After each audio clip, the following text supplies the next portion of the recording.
Bom dia, pessoal. Como é que vai? Tudo tranquilo? Hoje vamos ler e refletir juntos sobre o capítulo 5 de O Segundo Livro dos Macabeus. Vamos lá?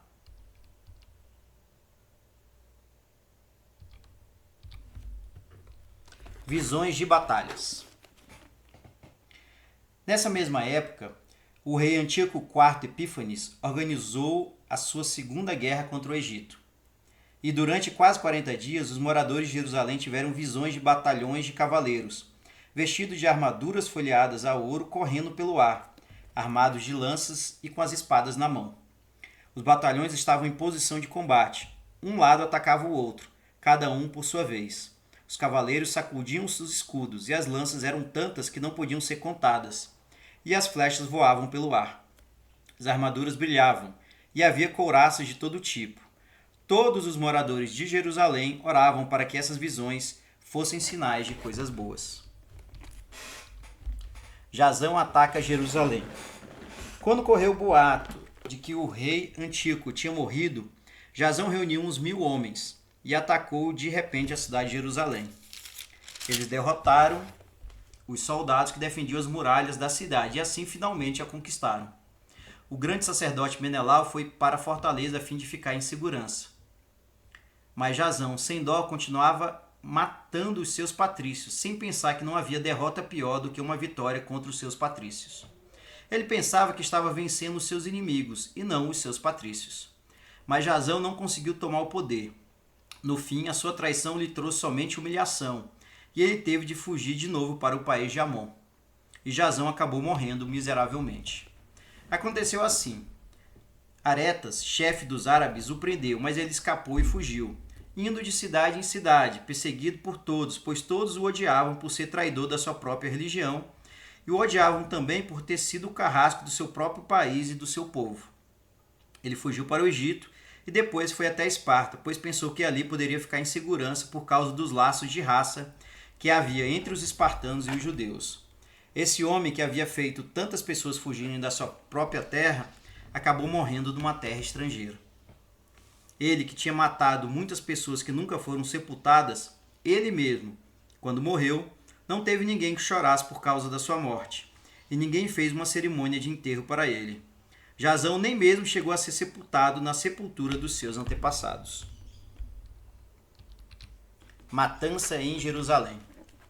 Quando o rei Antíoco soube do que tinha acontecido em Jerusalém, ficou pensando que toda a Judéia se havia revoltado. Furioso como um animal selvagem, ele voltou do Egito com seu exército e conquistou com violência a cidade de Jerusalém. Deu ordens aos seus soldados para matarem sem dó todos os que fossem presos e para acabarem também com todos os que fossem encontrados se escondendo nas casas. Os soldados de Antíoco acabaram com todos, jovens e velhos, meninos, mulheres e crianças, moças e criancinhas. Em apenas 3 dias, 40.000 pessoas foram mortas e outras 40.000 foram levadas para serem vendidas como escravas. Além disso, Antíoco teve o atrevimento de entrar no templo mais sagrado do mundo. Quem o levou foi Menelau, o traidor da sua própria religião e do seu país. Com mãos impuras, Antíoco pegou os vasos sagrados. Com mãos impuras, ele levou embora os presentes que outros reis tinham oferecido para aumentar a glória e a honra daquele lugar santo.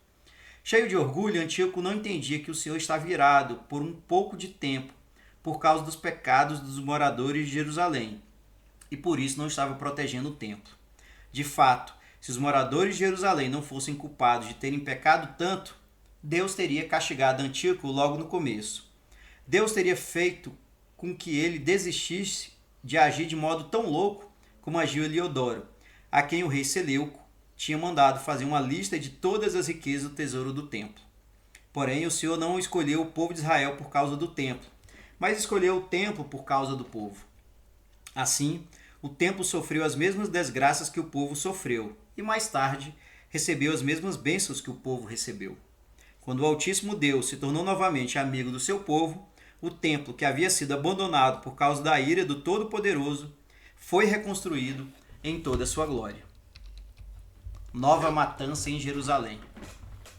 O rei Antíoco pegou 63.000 quilos de prata do templo e foi depressa para Antioquia. Estava tão orgulhoso e cheio de si que pensou que era capaz de navegar em terra firme e de caminhar por cima do mar. Ele deixou governadores para perseguirem o povo. Em Jerusalém ficou Filipe, que era da Frígia e era um homem mais cruel do que o próprio Antíoco. E no monte Gerizim, em Samaria, foi posto Andrônico. Além desses dois, havia Menelau, que tratava os judeus, seus patrícios, com mais crueldade do que os outros dois. Antíoco odiava tanto os judeus que mandou para Jerusalém um exército de 22.000 mercenários da Mícia, comandados por Apolônio, que foi para lá com a ordem de matar todos os homens e vender como escravos as mulheres e os jovens.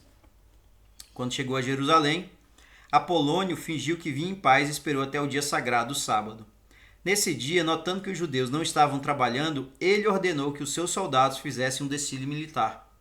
Os judeus que saíram da cidade para ver o desfile foram todos mortos.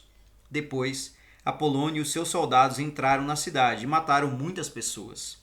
Mas Judas, chamado de Macabeu, conseguiu fugir com 9 homens para as montanhas, onde ficaram vivendo como animais selvagens. E, para não ficarem impuros, Judas e os seus companheiros só comiam das plantas que encontravam lá. Bem, essa é a continuação, então, da história do segundo livro dos Macabeus, e a gente percebe aqui que o rei Antíoco, de fato, ordenou a invasão de Jerusalém e a profanação do templo. Deus estava irado com o seu povo e, por isso, permitiu que Antíoco e outras pessoas entrassem naquele templo e o profanassem. Mas, obviamente, isso teria um fim dali a algum tempo. Era isso, pessoal. Obrigado pela sua companhia. Lembre-se de compartilhar esse vídeo com seus amigos, familiares e conhecidos.